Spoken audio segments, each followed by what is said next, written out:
Oyimba otchedwa Zeze Kingston amene amayimba nyimbo za amapiano wayambisa kampani yake ya mayimbidwe yotchedwa Money Making Music.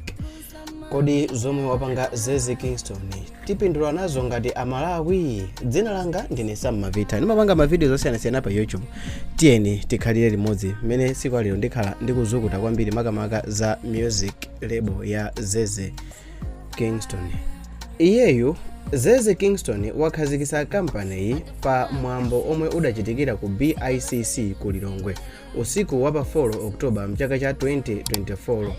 Kampani yasaina oyimba magulu atatu omwe awalengezesa ku gulu pa siku lokhazikisa kampani.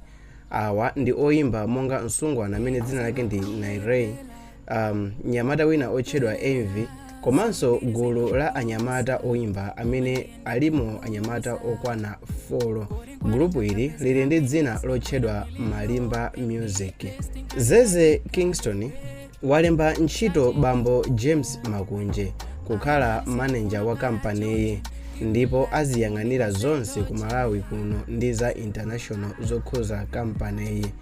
Bambo James Makunje ndi aja amene adali manager wa Patience Namadingo, ndipo Namadingo anawachosa ntchito atabwera kuchokera ku America kumene anapita onse kukayimba mchaka cha 2023.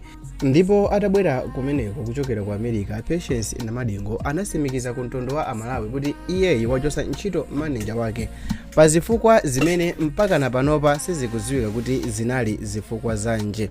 Pa nthawi imene Zeze Kingston ankakhazikisa kampani yake, Zeze adalengezanso kuti iyeyo sazipikisana nawo pa mipikisano yopereka ma award kwa oyimba mdziko la Malawi.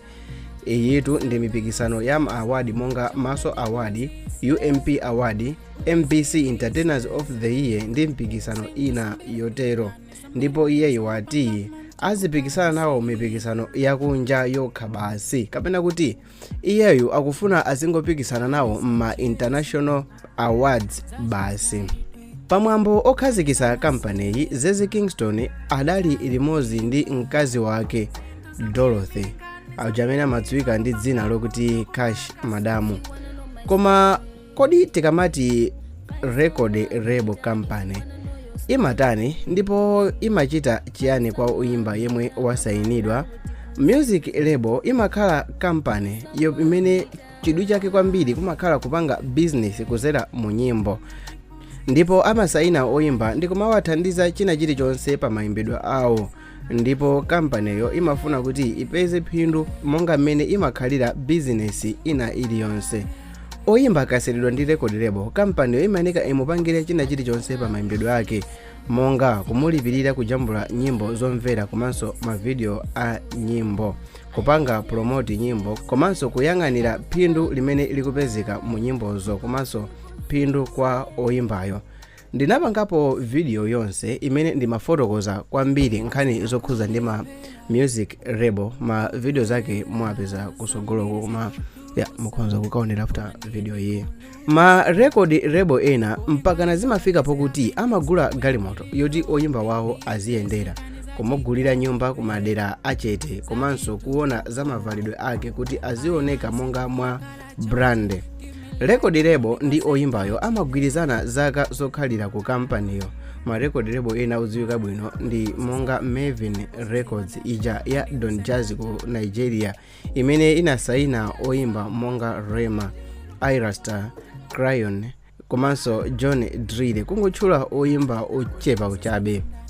Komanso inasainapo oyimba uja dzina lake Kolede Bello, ambiri mamudziwa amene uchanayimba na nyimbo ya Dorobushi, kapena tingolankhula nyimbo ija kuti Discover Mungu Park. Yes. Ku Tanzania kulinso record label yodziwika bwino ya Diamond Platnumz yotchedwa Wasafi Records, imene muli oyimba monga Zuchi, Mbosso, Lavalava ndi komanso mbuyomo munakhalapo oyimba monga Harmonizer amene panopa anayambisa record label yake yotchedwa Konde Boy Worldwide, komanso Ranvani amene anatulukanso mu Wasafi Records ndi kuyamba record label yake yotchedwa Next Level Records. Nthawi zambiri timayankhula kuti nyimbo kwathu kuno ku Malawi sizipita international, anthu ambiri akuyesesa ndithu kuti at least titakhalako ndi oyimba angapo, at least mwina atakwana atatu oyimba zoti ziboleze, at least titakhalako ndi record label imene izalemekeza oyimba, at least titakhala kuti tagulisapo nyimbo ku misika yakunja, zinthu zikhonza kuzachita bwino. Koma funso limene likufuna kufunsani ndilakuti mukuganiza ngati Zeze Kingston record label yake ya Money Making Music mukuganiza kuti ilipita patali? Dzina langa ndine Sam Mavita, palinso pa screen ma video awiri awa amene akuchita relate kunkhani imene tikungokambira nayo. Bwanji mupite mukaonenso kumeneko, koma ndikupempheni kuti musawale kupanga subscribe imuonera kuchokera kuyamba kuja mpaka na kufika panopa mudakaonerabe. That means kuti video yakusangalasani, kumbukira kuti pasa like.